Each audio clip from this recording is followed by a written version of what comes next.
Olá, bom dia! O Agro Nacional está no ar. Estamos juntos todos os dias às 6h30 da manhã para falar de agronegócio e cultura agro. No programa de hoje, vamos saber mais sobre alimentos orgânicos, seus benefícios e como produzi-los. E vamos conversar com a gerente de pecuária do IBGE, Ângela Lordão, sobre os dados trimestrais do abate de bovinos, suínos e frangos.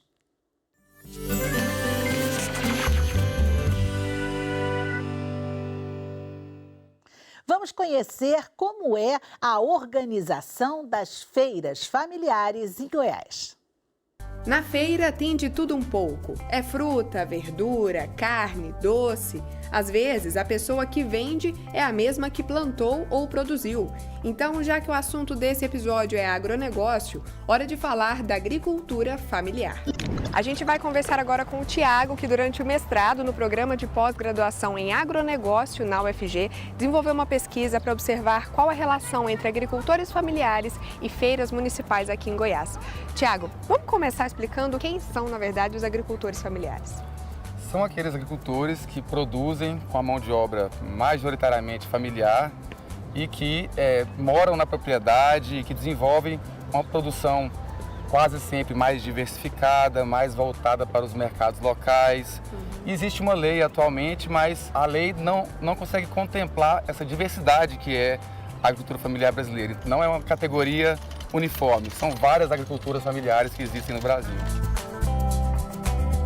O meu estudo tentou focar essas cadeias curtas, esses mercados de proximidade, onde os agricultores familiares vendem diretamente para o consumidor. A gente queria analisar a relevância das feiras para o estado de Goiás e a relevância das feiras para os agricultores familiares.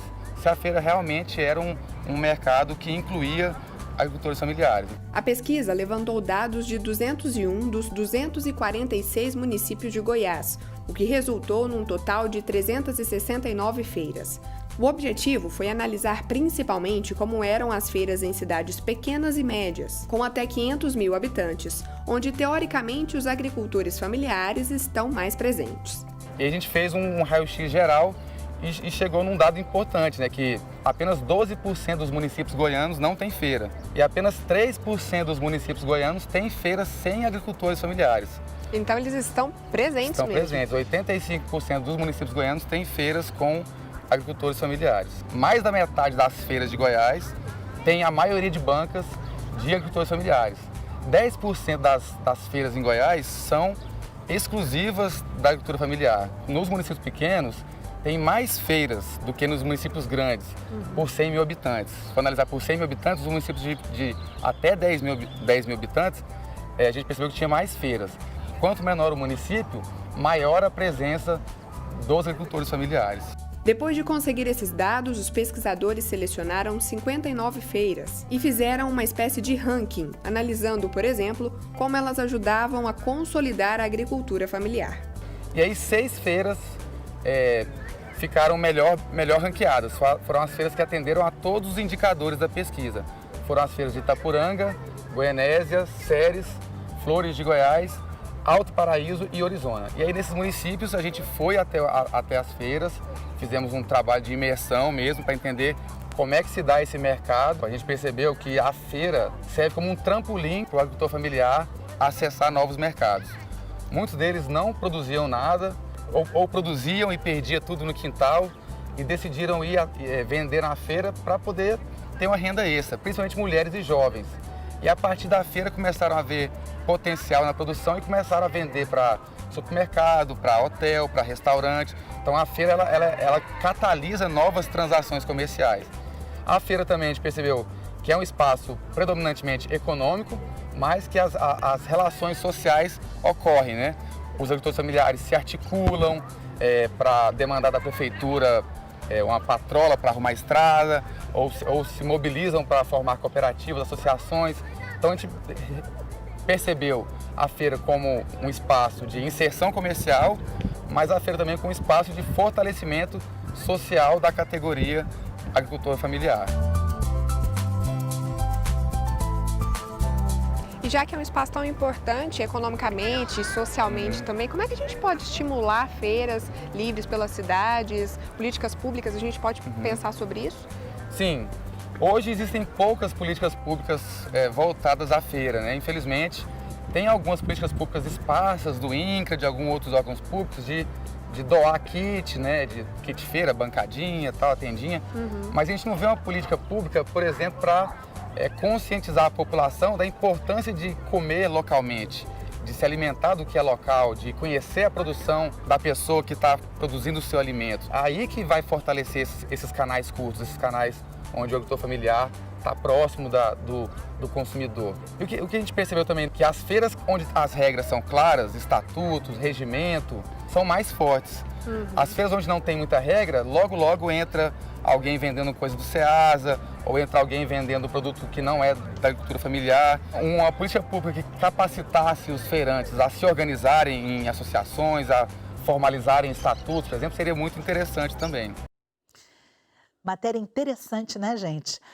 Com a pandemia da Covid-19, as pessoas passaram a se preocupar mais com a saúde. Uma alimentação saudável é cada vez mais importante e os produtos orgânicos estão mais em alta do que nunca. Alimentos orgânicos são aqueles obtidos em um sistema orgânico de produção agropecuária ou de processo extrativista sustentável e não prejudicial ao ecossistema local.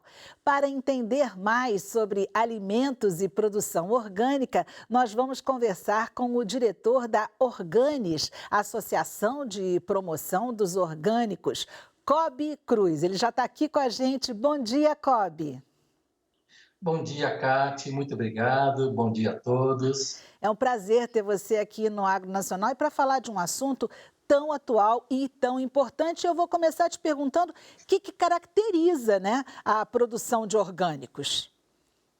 Então, você falou muito bem ali, eu queria complementar que, além disso, tem que proteger os recursos naturais, respeitar as características socioeconômicas e culturais da comunidade local, preservar os direitos dos trabalhadores envolvidos.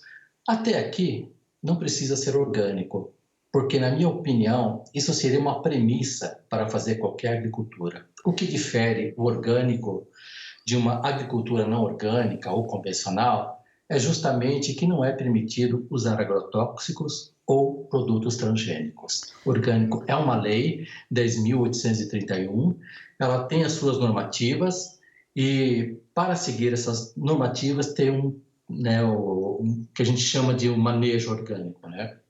Que contempla uma série de itens a ser seguidos aí.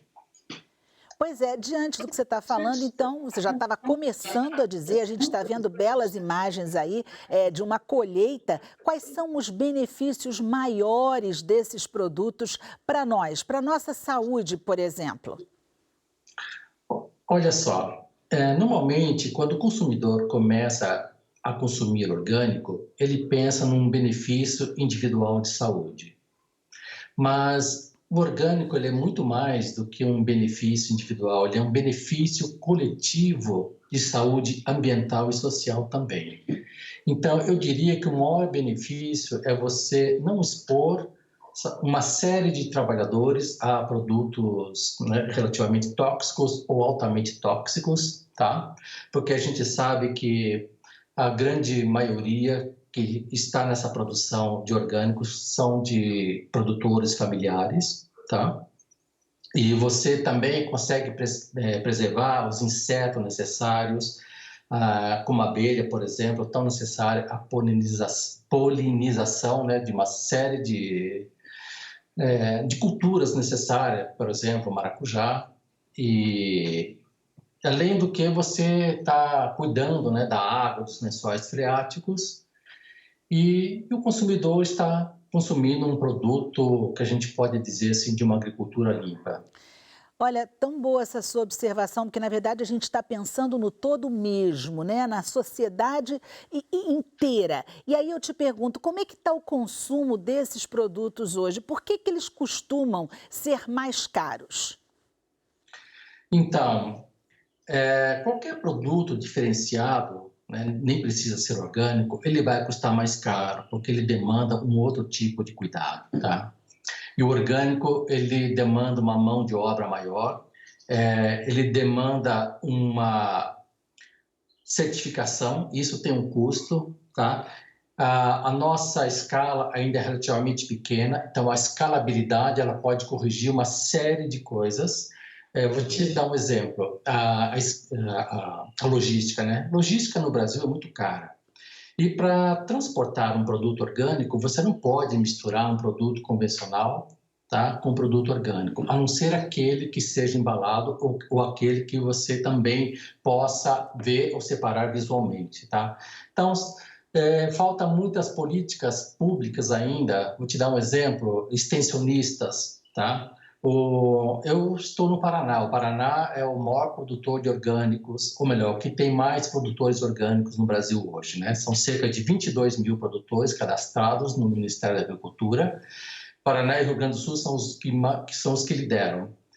E no Paraná tem mais de 100 extensionistas dedicados a orgânicos, mas isso não acontece em todos os estados, tá? Então, essa capacitação ela é custosa. Então, começa a ter essa somatória aí, começa a encarecer o produto, tá? A produtividade do orgânico também é um pouco menor em relação a uma agricultura extensiva. E é claro, né, quanto mais você vai não encurtando a cadeia, digamos assim, né, você vai vendo que os valores, que os preços estão muito agregados, tá? Agora é fato, né, o consumidor ele está percebendo, tá, o grande benefício do orgânico e muitos assim que sempre criticaram o seu preço estão se dispondo a pagar pelo seu preço porque estão entendendo o seu valor. Justamente nessa época de pandemia, onde a questão da saúde assim bateu muito forte. Pois é, Cobe, essa sua explicação foi tão boa, quer dizer, você continua no caminho de que é uma produtividade coletiva, há um pensamento no todo e é por isso que a gente tem essa margem pequena de lucro, como você disse também na produção. A gente está quase no final da nossa entrevista e eu sei que tem um e-book que vocês produziram e é tão importante se falar isso, porque quem tiver mais dúvidas ou quiser saber mais, como é que pode fazer, Cobe? Então, basta entrar no nosso site, né, organis.org.br, e ali já vai aparecer alguns banners. Um deles é o que é um produto orgânico. Basta clicar ali e ter acesso à versão HTML, mas também pode baixar a versão PDF e compartilhar com quem quiser. Não precisa se inscrever, sabe? E assim, é gratuito, ele é completo, ele é simples e agradável, porque ele é uma linguagem muito simples, colorida, tanto para millennials quanto para esses jovens de mais de 60 anos aí. Olha, muito interessante. Eu queria te agradecer demais, Cobe. A gente ouve você falar, a gente parece que consegue compreender melhor. Quando for agora ao mercado, já vai dar até mais valor àquele produto que está pegando ali, que é orgânico. Obrigada a você, muito sucesso e que a gente consiga melhorar, né, as nossas políticas públicas para ter mais gente produzindo orgânicos no Brasil, tá bom? Eu que agradeço, então, e novamente um bom dia a todos. Obrigada, Cobe.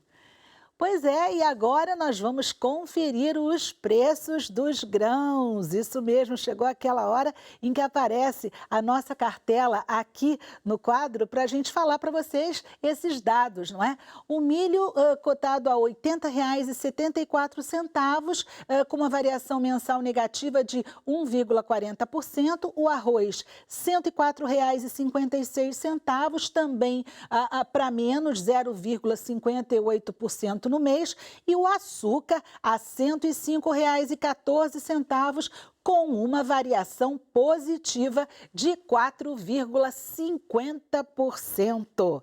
Gente, nós vamos agora para o intervalo. No próximo bloco, a gente fala sobre os índices do trimestre do abate de bovinos, suínos e frango. Não saia daí, o Agro Nacional volta já.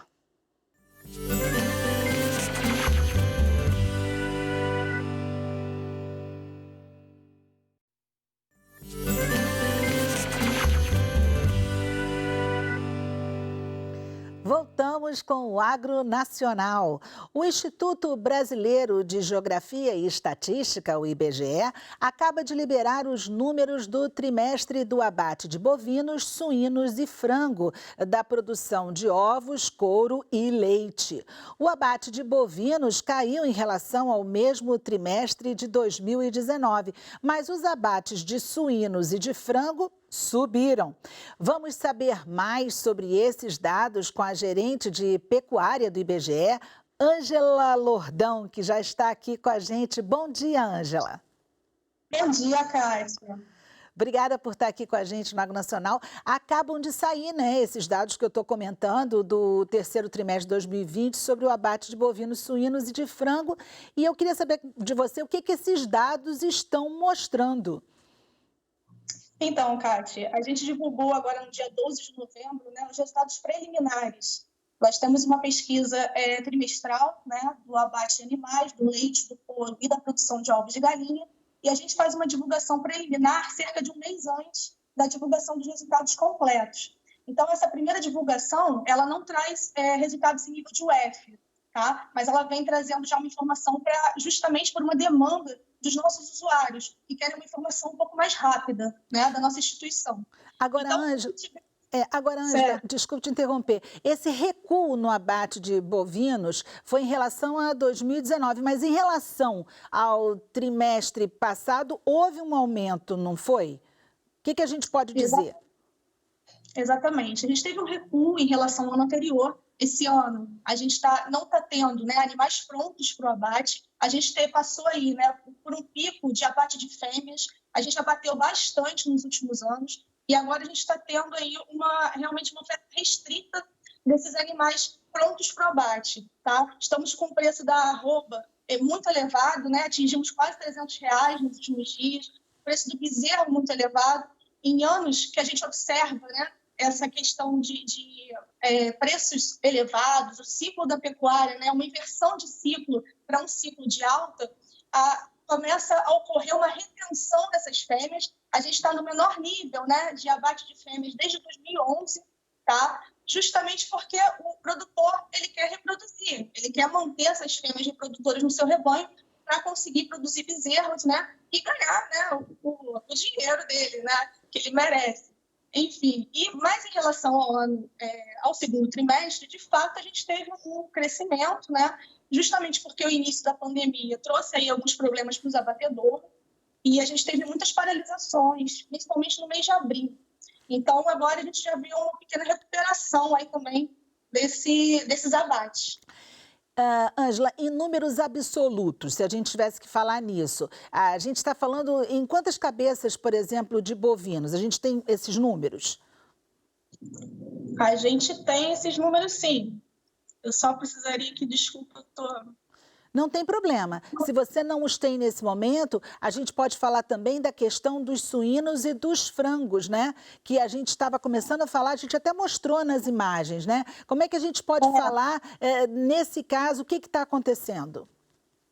Então, a gente teve um surto de peste suína africana também na China, né? Que vai ser responsável bastante aí por esses números, né? Das nossas produções de carne, principalmente carne suína e bovina. A gente está exportando muito para a China. Então, a gente teve um crescimento de 7% no abate de suínos, teve um crescimento também no abate de frangos, de cerca de 1,8% em relação ao ano anterior. Nossas exportações para a China, elas aumentaram em mais de 100%, né, no caso das carnes bovinas, e em quase 100% também em relação ao ano anterior, né, em relação à carne suína. Então, a gente está exportando bastante. A China, aquela quantidade toda, né, de população que eles têm lá, eles precisam de muita proteína, eles estão correndo atrás disso. Eles tiveram quase 60% das matrizes deles, né, eliminadas, né, tiveram que ser descartadas por conta do vírus da peste suína africana. Então, eles estão recorrendo ao mercado brasileiro, está garantindo aí a segurança alimentar também dos outros países, né? Olha, a explicação boa que você deu para tudo isso, Ângela. E a aquisição do leite aumentou também? A gente pode falar que de couro também? Sim, sim. O couro ele seguiu mais ou menos a tendência do abate de bovinos, né? Então, a gente tem uma peça de couro para cada boi abatido Então, a tendência é que a queda do ano, né, reflita também numa queda da produção de couro esse ano, e o aumento no trimestre reflita no aumento também da produção de couro no trimestre. Tá? Então, a pesquisa trimestral do couro, normalmente, ela vem um número um pouquinho acima da do abate, porque a gente acaba pegando um pouco da parcela do abate não fiscalizado, né, na pesquisa do couro. Tá? Na pesquisa do abate, não. A gente só pega o abate fiscalizado pelo Serviço de Inspeção Municipal, Estadual e o Federal. Ok, Ângela, eu queria agradecer a você por todas essas informações e parabenizar a todos vocês pelas pesquisas que fazem no IBGE. Muito obrigada. Eu que agradeço, Kátia. Um grande abraço, um bom dia. Obrigada, querida. Agora nós vamos para a cotação do preço do boi gordo. E a Ângela até estava falando aí que está acontecendo uma alta. A gente vai ver aqui agora, olha, o índice do boi gordo, o valor R$ 291,80, realmente com uma variação positiva no mês de 4,81%. Agora nós vamos conhecer como acontece a produção de suínos em famílias e que reduz doenças e também o estresse. Um modelo de sistema de produção de suínos sem uso preventivo de antimicrobianos que privilegia aspectos de bem-estar. Essa é a proposta que a Embrapa Suínos e Aves apresenta como alternativa aos produtores que desejam atender um mercado cada vez mais exigente em qualidade.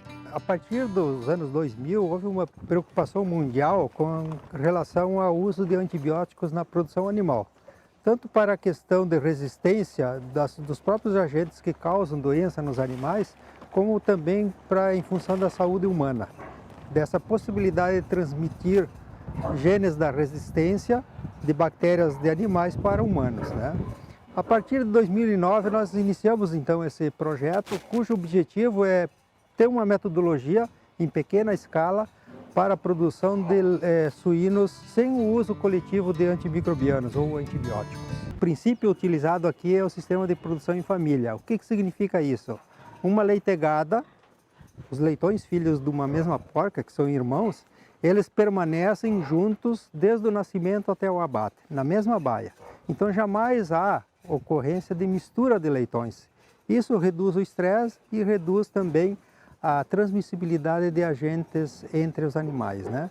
É um princípio extremamente importante para a redução da ocorrência de doenças. O modelo de produção está sendo desenvolvido na unidade da Embrapa, localizada em Concórdia, Santa Catarina.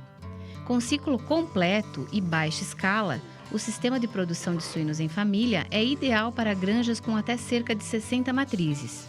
Porém, respeitando os princípios do sistema, essa prática pode ser adotada por produtores de leitões com cerca de 210 matrizes e terminadores com cerca de 300 espaços, necessitando de cuidados especiais no transporte. Como é um pequeno sistema de produção, esse aqui, como exemplo, nós temos um lote a cada 21 dias.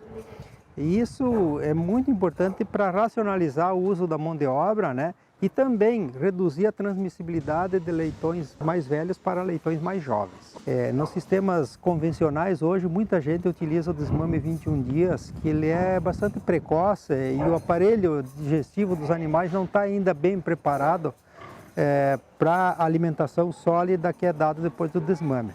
Então a gente ampliou a idade de desmame para 28 dias de média. É claro que a média representa aí a idade um pouquinho maior, um pouquinho menor, mas a gente não aceita desmames antes de 23 dias de idade.